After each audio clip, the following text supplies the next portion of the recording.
नमस्कार दोस्तों, मैं अनमोल शर्मा, आपका रियल एस्टेट कंसल्टेंट स्वागत करता हूं हमारे YouTube channel my homes in Noida में। आज चारों तरफ चर्चाएं AQI को लेकर है।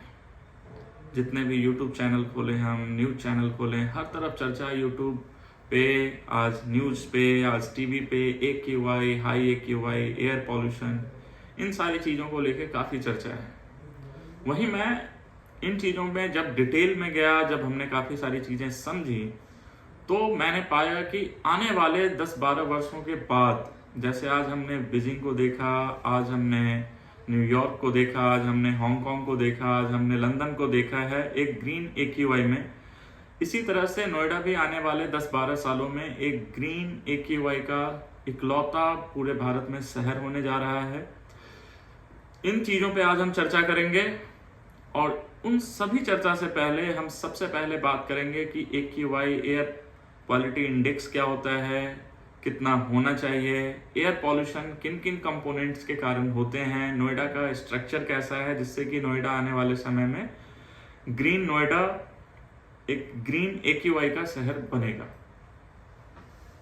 तो चलिए शुरू करते हैं एयर क्वालिटी इंडेक्स के बारे में। सबसे पहले मैं आपको बता दूं कि एयर को पॉल्यूट करने में जिन जिन कंपोनेंट का सबसे बड़ा रोल होता है, उस कंपोनेंट में आपका PM2.5, PM2.5 के बाद आपका PM10, आपका NOT, उसके अलावा SO2, आपका CO कार्बन मोनोऑक्साइड जैसे तत्व शामिल होते हैं। ओजोन के लेयर O3 ये शामिल होते हैं। आज अगर मैं नोएडा को देखता हूं तो ना तो हमारा कार्बन मोनोऑक्साइड, मैंने लगभग इस चीज़ को पिछले 1.5 महीने से मैं रीड करता आ रहा हूँ। हर रोज मैं भी AQI चेक करता हूँ जनरली। तो जब इन चीज़ों को हमने देखा तो कार्बन मोनोऑक्साइड हमारा लगभग जो न्यूट्रल लेवल है, उस न्यूट्रल लेवल से भी लगभग 70% कम है। अगर मैं कार्बन मोनोऑक्साइड के बाद नाइट्रोजन डाइऑक्साइड की बात करूँ, ये भी काफ़ी नॉर्मल है हमारा। अगर मैं SO2 की बात करूं, ये भी काफ़ी नॉर्मल है हमारा। ओजोन लेयर हमारा O3 हमारा काफ़ी नॉर्मल है। जो मेन रूप से जो हमें डिस्टर्ब कर रहे हैं, जो हमारे AQI को, उसकी अगर मैं बात करूं तो ये PM2.5 एंड PM10 है। और इसका जो सबसे बड़ा रीज़न है, ये रीज़न है आपका किसी भी तरह की कंस्ट्रक्शन से निकलने वाले धूल। दूसरा सबसे बड़ा रीज़न है पराली। जो धान के फसल जब कटते हैं हरियाणा, राजस्थान, पंजाब जैसे शहरों में, तो उनको जो हम लोग डिमोनलाइज करते हैं, उस चीज़ से जो धुआं निकलता है, उसके कारण ये दोनों लेवल हाई होते हैं। तीसरा, जो भी व्हीकल चल रहे हैं उससे जो निकलने वाले धुएं हैं, वो भी इसे प्रभावित करती हैं। तो ये जो 3 इफेक्ट है, अगर मैं नोएडा की बात करूं, नोएडा के स्ट्रक्चर को देखूं, तो किसी भी तरह का पॉल्यूशन, क्योंकि आज नोएडा पहले से प्री प्लान्ड है। अगर मैं बीजिंग की बात करूं, अगर मैं न्यूयॉर्क की बात करूं, अगर मैं लंदन की बात करूं, तो हर जगहों पे एक औद्योगिक क्रांति आई है। हर जगहों पे शहर एक ग्रोइंग फेज में रहा है। और आज हम बात करें, क्या 1980, 1990, 2000 ईस्वी में न्यूयॉर्क, लंदन, हांगकांग जैसे शहर पॉल्यूटेड नहीं थे? क्या चाइना का संघाई, क्या चाइना का बीजिंग जैसा शहर पॉल्यूटेड नहीं था? क्या वहाँ पे पॉल्यूशन लेवल 400, 500, 600 की AQI नहीं शो हो रहे थे? लेकिन उन शहरों की जो प्लानिंग थी, उन शहरों के जो तरीके थे वहाँ पे इंफ्रास्ट्रक्चर को डेवलप करने का, वहाँ पहले सारी चीज़ें आईं, अपार्टमेंट बने, इंडस्ट्री बनी, फिर इंडस्ट्री को कहीं और रिप्लेस कराया गया। लेकिन अगर मैं नोएडा को देखता हूँ तो नोएडा पहले से प्री प्लान्ड है। नोएडा के जितने भी मैन्युफैक्चरिंग हब हैं, वो सारे आवासीय या जो भी आपके ITS हैं, इन सभी जगहों से कम 20-25 किलोमीटर की दूरी पे लगाए गए हैं या लगाए जा रहे हैं। चाहे मैं यमुना एक्सप्रेसवे की बात करूं, चाहे मैं ग्रेटर नोएडा की बात करूं, चाहे मैं नोएडा की बात करूं, या आने वाले समय में न्यू नोएडा या ग्रेटर नोएडा ईस्ट परी चौक वाले लोकेशन की बात करूं, इन सारे लोकेशन पे जो मैन्युफैक्चरिंग हब है जहां से पॉल्यूशन बढ़ सकता है, उसे 20-25 किलोमीटर दूर रखा गया है। और दूसरा सबसे बड़ा रीजन पॉल्यूशन नहीं बढ़ने का, एक और सबसे बड़ा रीजन ये होगा कि उन जगहों पे 60% प्लस बड़े बड़े पेड़ लगाए गए हैं। और जो मैन्युफैक्चरिंग यूनिट होती है, जनरेटर बेस्ड जो पॉल्यूशन आता है, उस पॉल्यूशन के जो पार्टिकल हैं, अगर आपके पास एक अच्छी वेंटिलेशन है तो वो CO जो कार्बन मोनोऑक्साइड निकलते हैं उससे, वो कार्बन मोनोऑक्साइड ऑटोमेटिकली CO2 में कन्वर्ट हो जाते हैं, जो पेड़ पौधों के थ्रू डिसॉल्व करके उसे ऑक्सीजन में कन्वर्ट करते हैं। तो वो 60% पेड़ पौधे डाले गए हैं, उस तरफ कोई भी रेजिडेंशियल कंस्ट्रक्शन नोएडा के थ्रू अप्रूव्ड नहीं।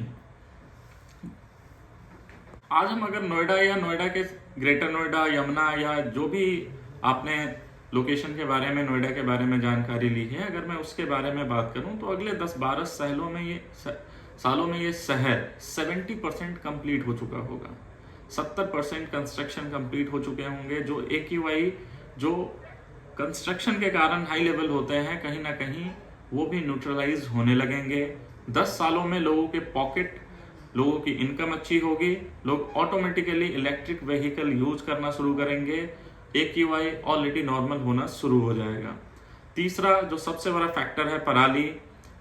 अभी बहुत सारे, मैं पंजाब की बात करूं, मैं हरियाणा की बात करूं, मैं राजस्थान की बात करूं, जहां से ये पॉल्यूशन ज़्यादातर इफेक्ट करते हैं नोएडा या दिल्ली NCR को, तो मैं अगर उसकी बात करता हूं तो वहां की गवर्नमेंट ऑलरेडी लॉज ला रही हैं, वहां पे पेनलाइज, आपको इंसेंटिव पॉलिसी जैसी चीज़ें ला रही हैं, जिससे लोग प्रोत्साहित होकर ये पराली ना जलाएं, उसको किसी पर्पस के लिए या किसी भी खाद को कन्वर्ट करने के लिए उसे यूज किया जाए। तो कहीं ना कहीं लोगों में जैसे जैसे जागरूकता जगेंगी, ऑटोमेटिकली ये AQI एक बड़ा प्रॉब्लम नहीं रह जाएगा। और जैसा हमने बीजिंग, आज यूट्यूब पे सुनता हूँ बीजिंग ऐसा शहर है भारत में, लोग दिल्ली NCR ऐसा क्यों, नोएडा ऐसा क्यों, आज मैं सुनता हूँ कि न्यूयॉर्क ऐसा है तो ऐसा क्यों। हर किसी शहर को इस फेज से गुजरना हुआ है। आज नोएडा ग्रोइंग स्टेज पे है, आज दिल्ली NCR ग्रोइंग स्टेज पे है, आज पूरा भारत ग्रोइंग स्टेज पे है। जैसे ही हमारे पूरे शहरों में, नोएडा में, दिल्ली NCR में स्टेबिलिटी आती है, ऑटोमेटिकली AQI डाउन होना शुरू होगा, लोगों के पॉकेट में पैसे होंगे, लोग इलेक्ट्रिक गाड़ियां, लोग आज के डेट में मैं बात करूं, कंस्ट्रक्शन न्यूट्रलाइज होगा, पराली के धुएं नहीं होंगे, ऑटोमेटिकली ये चीजें लो हो जाएंगी। मेन जो मकसद है हमारा, मुख्य रूप से जो हमारा काम है, वो है नोएडा के विकास में, दिल्ली NCR के विकास में, भारत के विकास में भागीदार बनने का। हम किसी भी जगह पे अपने आप को हतोत्साहित फील ना करें, क्योंकि हमारा भारत बदल रहा है, हमारी चीज़ें बदल रही हैं, हमारा इनकम बदल रहा है, हमें उस प्लेटफॉर्म पे काम करने की ज़रूरत है। तो इन चीज़ों को देख के, कई सारे वीडियोस हैं उनको सुन के हम हतोत्साहित ना हो, हम अपने ग्रोथ को हमेशा आगे बढ़ाएं। मैं इस बात का आश्वासन देता हूं बाकी शहरों को देखने के बाद कि अपने भारत का जितना भी शहर है, खासकर नोएडा, जो भी प्री प्लान वे में बसाए गए हैं, वो एक दिन क्लीन सिटी के तौर पे निकल के आएंगे। पहले लोगों ने प्लानिंग नहीं करी थी, लेकिन आज नोएडा, आज धोलेरा या और भी बहुत सारे जगह हैं जहां ऑलरेडी प्लानिंग पहले से तय है। वहाँ पे कौन से चीज़ों से पॉल्यूशन आगे निकलेगा, कौन से कैसे पॉल्यूशन ऑब्जर्व किए जाएंगे, इन सब चीज़ों पे काम हो रहा है। तो डरिए मत, बी ब्रेव, और अपने ग्रोथ को, अपने चीज़ों में किसी भी तरह का रुकावट ना फील करें, अपने माइंड को स्टक ना होने दें इन सारे चक्करों में, क्योंकि यूट्यूब पे जो भी वीडियोस हैं वो अपने व्यूज़ को बढ़ाने के लिए, कंटेंट को इंटरेस्टिंग करने के लिए वो कुछ भी आपको डाल के देते हैं। तो उन चीज़ों से नहीं डरें। सारी चीज़ों को न्यूट्रलाइज होने में समय लगता है। हम भी गरीब से अमीर होने में एक जो बीच का पायदान है, वो संघर्ष का पायदान होता है। तो उस संघर्ष के पायदान में हम भारत के विकास में, नोएडा के विकास में भागीदार बने और सारी चीज़ों को एक जिम्मेदार नागरिक की तरह हम आगे लेके चलें। जय हिंद। आज के लिए इतना ही। बाकी अगले एपिसोड में हम नोएडा की और भी खूबसूरत चीज़ों को, और भी खूबसूरत यादों को, और भी खूबसूरत लोकेशंस की जानकारी को साझा करेंगे। तो आज के लिए इतना ही। धन्यवाद।